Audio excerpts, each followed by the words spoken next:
বন্ধুরা, তোমরা পেজে কাজ করো বা প্রোফাইলে, আমি কিছু ভুলের কথা বলবো। যে ভুলগুলো তোমরা যদি করো, ফেসবুক থেকে একটা টাকাও তোমরা কিন্তু ইনকাম করতে পারবে না। তোমরা সবাই যেন ফেসবুকে কাজ করতে হলে একবারে নিখুঁত ভাবে কাজ করতে হবে, বুঝতে পারলে? চলো সেই ভুলগুলো দেখাচ্ছি। ভিডিওটা একদম স্কিপ করো না, আমি কত দিচ্ছি।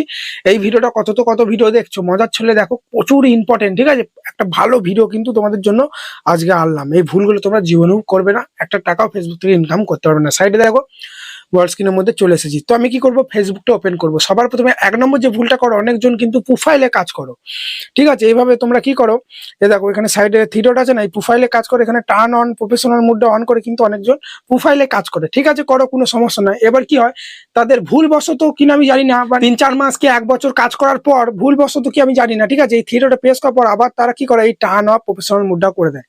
পরে আবার যখন টার্ন অন করে তখন সমস্ত রিচ কিন্তু কমে যায়। তখন যতই তুমি ভিডিও দাও আর কিন্তু ভিউজ আসে না, পোস্টে বেশি রিয়াকশন লাইক কিন্তু পড়ে না। তাই বন্ধুরা, প্রোফাইলে কাজ করলে সাংঘাতিক ভুল, এই ভুলটা কিন্তু কখনোই করবে না। সেই জন্যই বেশিরভাগ জনা ভয়ে কিন্তু পেজে কাজ করে।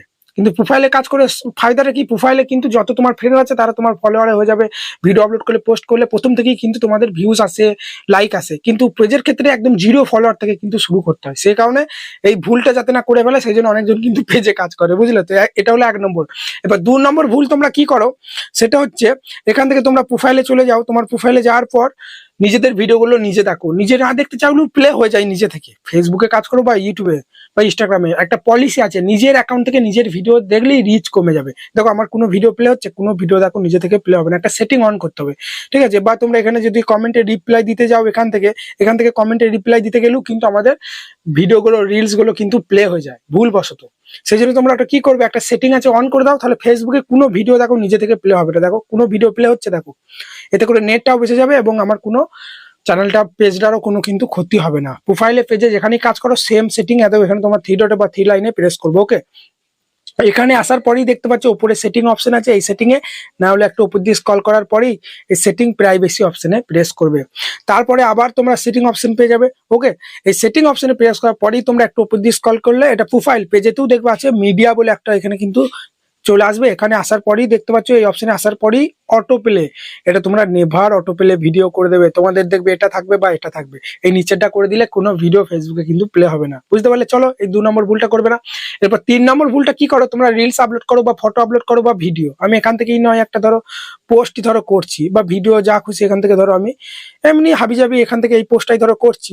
তোমরা এবার টাইটেলটা লেখার সময় কি করো, তখন তোমরা কিন্তু নিজে লিখলে টাইপ করে এখান থেকে কিওয়ার্ড থেকে ঠিক আছে, কিন্তু অনেকজনে কি করে অন্য জায়গা থেকে কপি নিয়ে পেস্ট করে দেয়। এটা ইউটিউবের ক্ষেত্রে হয় না, ফেসবুকের ক্ষেত্রে হয়। কোনো জায়গা থেকে তুমি কিছু লিঙ্ক না হলেও কোনো টাইটেলের কিছু লেখা যদি কপি করে পেস্ট করো, এটা কিন্তু লিঙ্কের আকারে হয়ে যায়, স্প্যাম হয়ে যায়, ভিডিওতে ভিউজ আসে না, ফ্রিজ হয়ে যায়, বুঝতে পারলে? এটা হলো 2 নম্বর, এটা হলো 3 নম্বর ভুল, এই ভুলটা করবে না।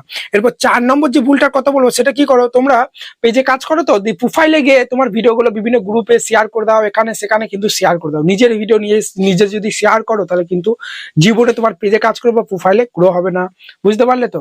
ভালো ভিডিও আপলোড করো, ভরসা রাখো ফেসবুকের ওপর, সঠিক অডিয়েন্সের কাছে ভিডিও পাঠালে এমনি তোমার ভিডিও দৌড়াবে, ঠিক আছে? বুঝতে পারলে তো? ফেসবুকে কাজ করলে একবারে নিখুঁত ভাবে কাজ করতে হবে, বলেই দিচ্ছি। তো এই ভুলটা তোমরা করবে না। অনেকজন কি করে, বিভিন্ন গ্রুপে এখানে লেখে যে ফলোয়ার গ্রুপ, ঠিক আছে? ফলোয়ার গ্রুপ এভাবে লেখার পর বিভিন্ন গ্রুপে অ্যাড হয়ে সেখানে গিয়ে তারা বিভিন্ন এভাবে লেখে যে I need 50 follower, please help me. এখানে কিন্তু এই ধরনের পোস্ট করে নিজের পেজ থেকে বা প্রোফাইল থেকে। এই ভুলগুলো করবে না, ঠিক আছে? আবার কি করে, অনেক ভিডিওতে তারা ভিডিও দেখে ফেসবুকে, ঠিক আছে? তুমি ধরো কমেডি ভিডিও আপলোড করছো, তাহলে ফেসবুকে বড় বড় কমেডি ভিডিও, বড় বড় পেজের কমেডি ভিডিও গুলো দেখো এইভাবে, ঠিক আছে? বা তোমরা ধরো ফেসবুকে কুকিং ভিডিও আপলোড করছো, তাহলে যাদের বড় বড় কুকিং পেজ তাদের ভিডিওতে এইভাবে তোমরা প্রেস করো, ঠিক আছে? প্রেস করার পরেই তাদের কমেন্টে এসে এখানে যতজন কমেন্ট করেছে এখানে তোমরা লেখো যে ফলো টু ফলো, একে অপরকে সাপোর্ট করো, চলো ছোট ক্রিয়েটাররা, এইগুলো করো না, এগুলো হচ্ছে স্প্যাম, ঠিক আছে? ফলো করো, সাপোর্ট করো, এই ধরনের কমেন্ট করলেই ফ্রিজ হয়ে যাবে পেজটা, প্রোফাইলটা। ভালোর জন্যই তোমাদের বলছি। তাই বন্ধুরা, এই 4-5টা ভুল না করে তোমরা রেগুলার কাজ করো আর নিজের কন্টেন্ট আপলোড করো। অনেকজন কপি পেস্ট করে, নিজের ভ্যালু দেয় না, ফেস বা ভয়েস কিছু একটা দাও, ওখান থেকে ডাইরেক্ট কপি করে ব্যাকগ্রাউন্ডে মিউজিক দিয়ে আপলোড করলে পলিসি ইস্যুস চলে আসবে তোমাদের, ঠিক আছে? মনিটাইজেশন রেস্ট্রিকশন দিয়ে দেবে এবং কিন্তু একটা টাকা ফেসবুক থেকে ইনকাম করতে পারবে না। সেই জন্য নিজের কন্টেন্ট আপলোড করো, বুঝতে পারলে?